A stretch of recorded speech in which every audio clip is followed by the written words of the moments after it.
All right, today we're going to do a listening comprehension exercise where I'm going to play this video down here. It's going to help you train your ability to understand Spanish speakers when they speak. Trust me, like this is a good exercise. This is an exercise that I used to do for myself. All right, so let's just jump right in. So try and guess what he's saying. Okay, so ready? Muy difícilmente dejo algo regado. I'm not going to replay it multiple times. What you can do is replay it as many times as you need to. Okay, what did he say there? So it was muy difícilmente dejo algo regado. So what does this mean? As you can tell, it's I hardly ever leave anything lying around. And why it means that is because muy difícilmente, when you directly translate it, it's very difficultly. But what it means is hardly.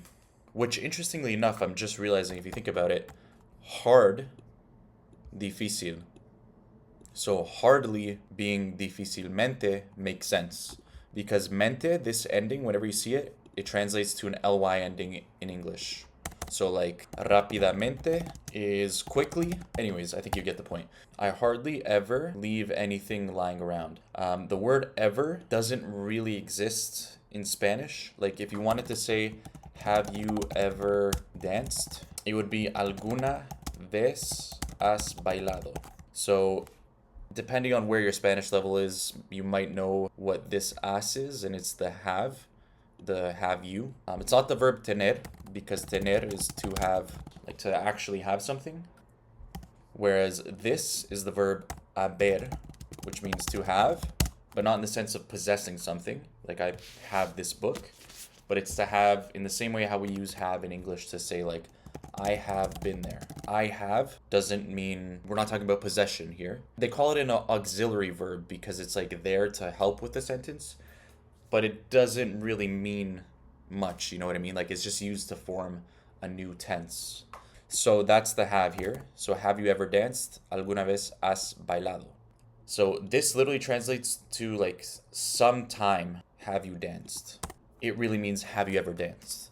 I'm just bringing that up as an example so that you can see like this ever. So even here, this sentence, this ever isn't really reflected in Spanish, but it's kind of like implied. You'll just kind of notice that. So I hardly ever leave. So dejo comes from the verb dejar, which means to leave. The conjugations are yo dejo, tú dejas, whatever, right? We can continue, but it's a yo dejo. So that's why it's I leave. So I hardly ever leave anything lying around. Anything, if you were to translate it, you might think is cualquier cosa. Cosa means thing. So cualquier cosa is like anything. Here they use the word algo. Algo means something usually. But when it's used in this context, it means anything.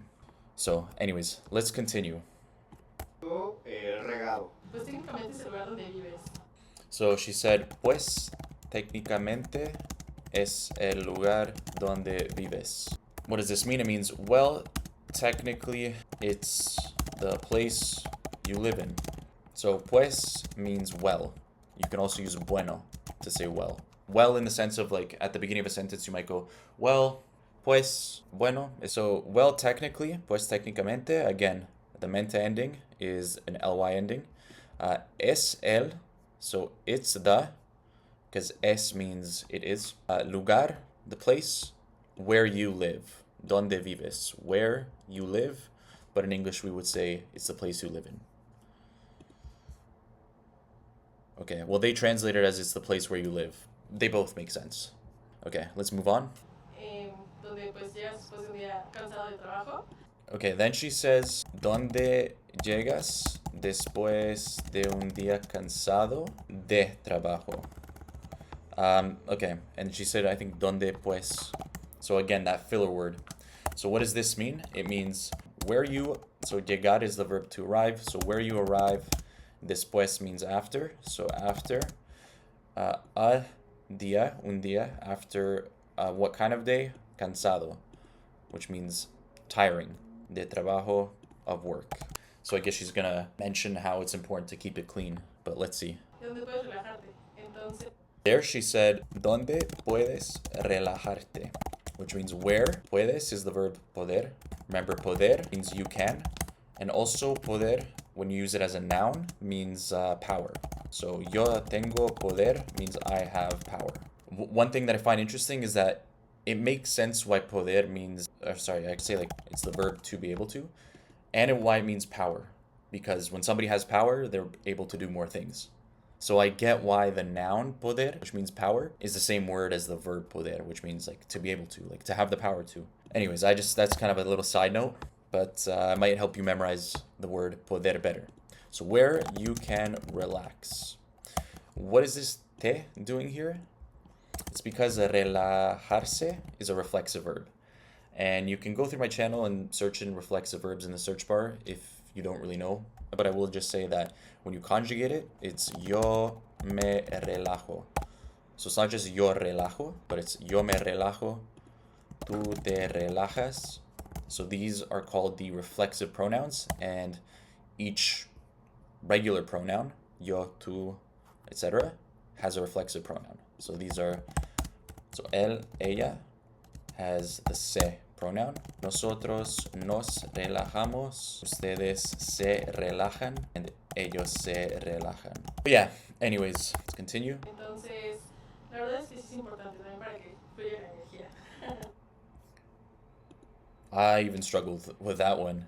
So slow it down. La verdad es que es importante para que fluya la energía, I think is what I heard. I feel like there was a part here that I missed though. Let me play that one more time. Puedes relajarte. Entonces, la verdad es que sí es importante también para que fluya la energía. I don't know what she said there. También para que fluya la energía. Oh, she kind of mumbled that. Is it just me? Entonces, la verdad es que sí es importante también para que Para que, I don't know.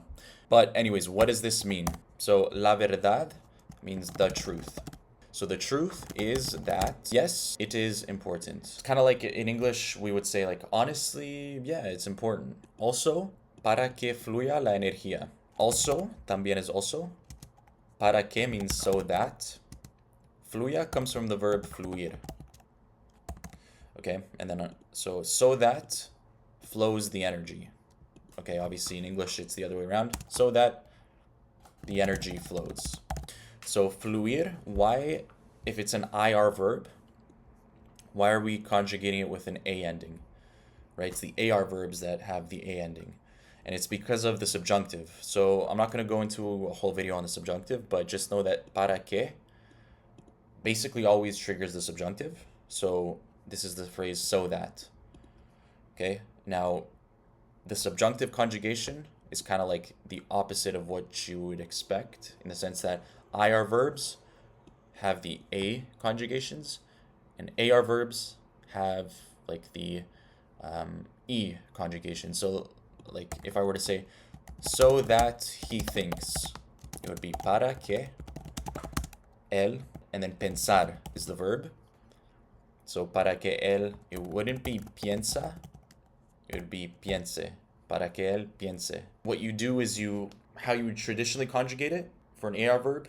In the subjunctive, you do like the opposite, the E ending. And for IR, ER verbs, so an ER verb would be like comer. So like, so that he eats. So let's do something so that he eats. Vamos a hacer algo para que él, so comer is the verb. So it wouldn't be para que él come, it'd be para que él coma. Okay, so that's just a conjugation pattern. So yeah, that's why it's fluya instead of fluye. Anyways, I hope that was helpful. Now, just before I sign off, if you are trying to take your Spanish more seriously in order to get better results and actually become conversational, then check out the description and you're going to see a link. Give it a click and you can book in a call with me whenever is most convenient for you, and I'll see if I can help you get there.